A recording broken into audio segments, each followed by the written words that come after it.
Again, we are continuing on prophecy. Prophecy. We understand that prophecy is foretelling. Prophecy is foretelling. You are speaking what is ahead. You are speaking what is ahead. Now, prophecy, you have to understand something about prophecy.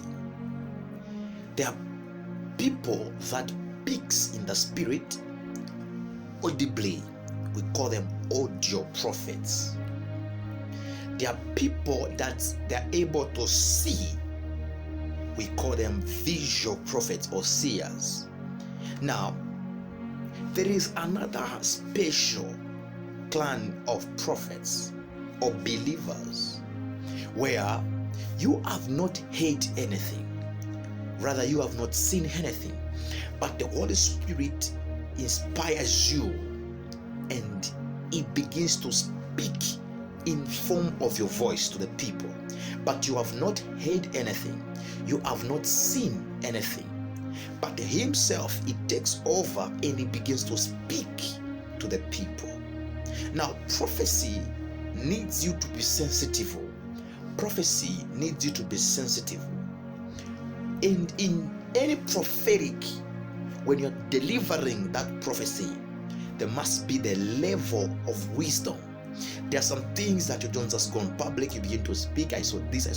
There are some things that you must speak in leaders. You must speak using parables. You must speak using wisdom.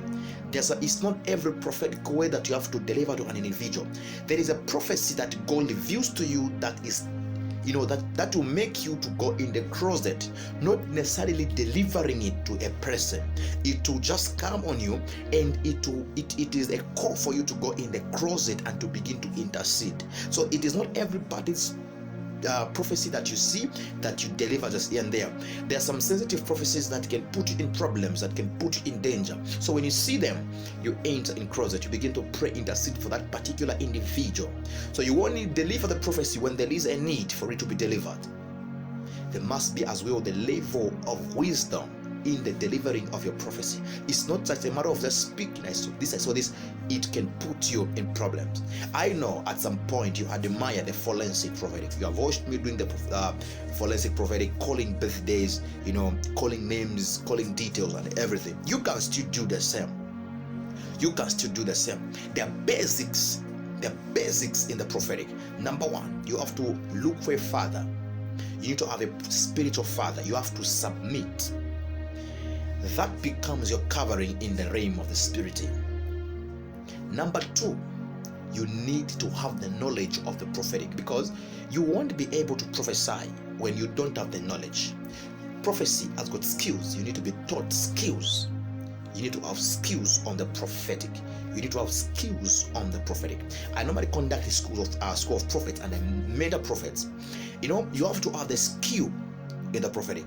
You have to understand the geographic location. You have to understand the portals in the prophetic. You have to understand the codes. Like in the next video, I'll be teaching about the prophetic codes, like how to see numbers and how to pick names in the spirit. But today in particular, I'm just talking about prophecy. You can prophesy as long as you nurture your relationship with the Holy Spirit, as long as you allow the Holy Spirit to begin to use you, especially when you don't have the gift of prophecy. The Holy Spirit brings one of his gifts, the spirit of, it's a gift of prophecy. It brings prophecy. You can be able to begin to utter mysteries. You can begin to prophesy. When it comes on you, it takes over. It opens a third eye, and you begin to see deeper things in the realm. I advise you to subscribe to this channel, as I'll continue teaching you deeper things about the prophetic. I'm concluding with secrets of the prophetic growth. Number one, be able to meditate, prayer and fasting. Be a person of prayer. Spend your time in prayer. Pray. Spend time in quiet places. Don't be always in a place where there's noise. Be in quiet places. Meditate, reflect, and by so doing, you will grow in the prophetic and you become sharper. God bless you. Subscribe to this channel. God